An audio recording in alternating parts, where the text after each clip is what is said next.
Vous êtes sur Radio Gifre. Madame, monsieur, bonjour et bienvenue France-Irak. Voilà la deuxième affiche pour les Bleus dans cette Coupe du Monde. Un match qui permettra peut-être aux coéquipiers de Kylian Mbappé de décrocher une place en 16e de finale avant même le dernier match face à la Norvège. Nous allons préparer cette rencontre ensemble dans cette édition. Une édition largement consacrée donc à la Coupe du Monde, mais nous évoquerons également la MotoGP et le cyclisme. Le casque sur les oreilles, le volume au maximum, l'œil du sport, c'est parti. Les Bleus peuvent se qualifier pour les 16e de finale dès ce lundi soir et pour cela il va falloir battre l'Irak si possible avec la manière pour prendre un avantage qui pourrait être déterminant notamment pour la première place du groupe, synonyme d'un parcours plus facile. Alors l'équipe de France défiera donc l'Irak à 23h heure française. Le match aura lieu aux États-Unis dans le Lincoln Financial Field à Philadelphie, un stade d'une capacité de 69 879 places, alors l'ambiance devrait être chaude et peut-être même en la faveur de l'équipe de France. Le troisième pays au classement FIFA affronte le 57e pays à ce même classement. La France cherchera à remporter ses deux premiers matchs pour une 4e Coupe du Monde consécutive. Au moment d'affronter l'outsider qui est l'Irak, c'est l'outsider de ce groupe, peut-être l'adversaire le plus faible, mais un adversaire qui va proposer un style de jeu radicalement différent du Sénégal et de la Norvège. En effet, il devrait adopter une stratégie avec une défense en bloc bas, une stratégie qui va sûrement pousser les Français à faire preuve de créativité balle au pied.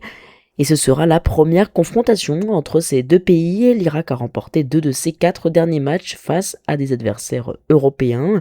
Et l'équipe de France, elle, avance avec une bonne forme pour le moment, malgré un échec en match amical face à la Côte d'Ivoire, mais une seconde période rassurante face au Sénégal. Cependant, les Bleus peinent encore en défense. La France a concédé un but sur ses 6 derniers matchs. Au moins, la France a également inscrit au moins 2 buts lors de 14 de ses 16 derniers matchs. Alors peut-être aurons-nous droit à un véritable festival offensif. Voilà pour cette rencontre, les autres résultats avec Tunisie-Japon et la Tunisie reprise par Hervé Renard après le limogeage de son entraîneur n'a rien pu faire, défaite 4-0 face aux Japonais. L'Équateur-Curaçao 0 partout, c'est un résultat historique pour Curaçao qui remporte son premier point en Coupe du Monde. L'Allemagne de son côté a beaucoup souffert face à la Côte d'Ivoire qui avait inscrit le premier but, victoire finale des Allemands 2-1, victoire également très large des Pays-Bas 5-1 face à la Suède, et victoire du Paraguay, du Brésil, du Maroc, des États-Unis et du Mexique mais aussi du Canada qui commence de la meilleure des manières cette Coupe du Monde avec pour la plupart de ces pays à l'exception du Canada 2 victoires lors des 2 premiers matchs. Quittons les États-Unis quelques instants où nous reviendrons faire une escale pour le programme et rejoignons la Tchéquie. Le Grand Prix de Tchéquie avait lieu ce dimanche 21 juin en MotoGP. Marc Marquez, 4e sur la grille, s'est imposé. Le septuple champion du monde revient à 40 points du leader. Deuxième succès consécutif après la Hongrie. Marco Bezzecchi est toujours premier au général, mais il doit faire très attention car ses concurrents reviennent très vite et notamment l'autre pilote de chez Ducati, Francesco Bagnaia. Du rugby avec les phases finales partout à travers l'Europe dans les championnats nationaux et en Angleterre c'est les Saints qui se sont imposés.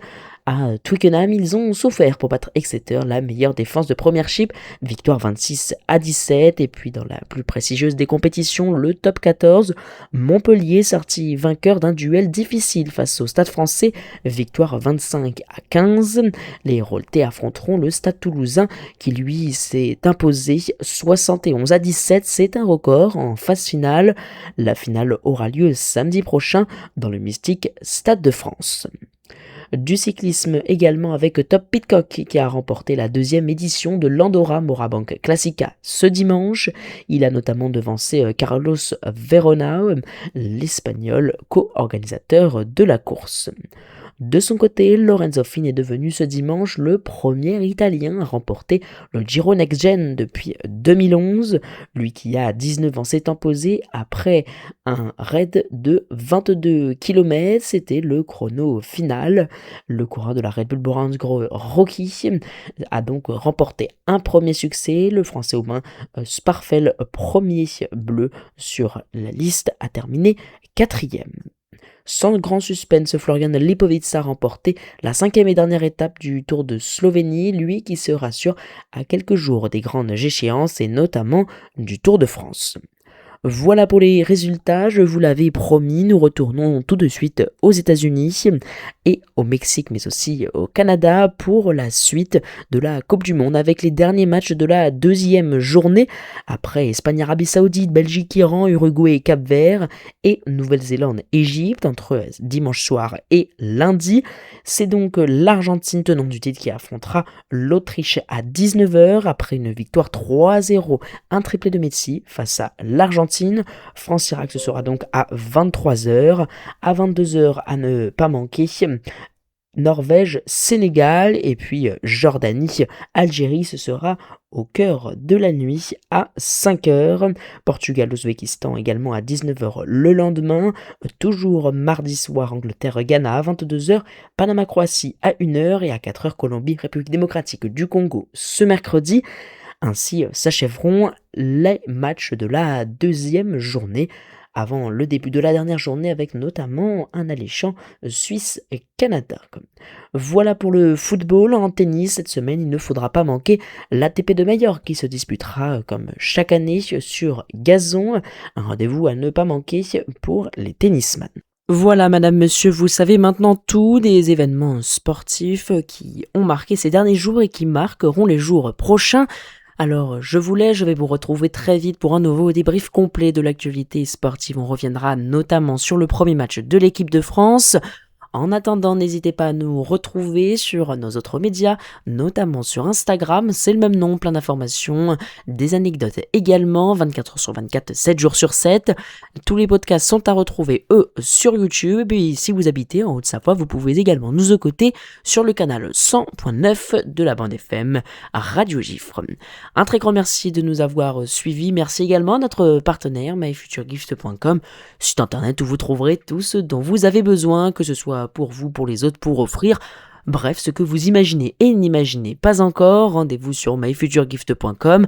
Un très grand merci d'avoir suivi cette nouvelle édition. N'hésitez pas à partager tout autour de vous l'œil du sport et à très vite.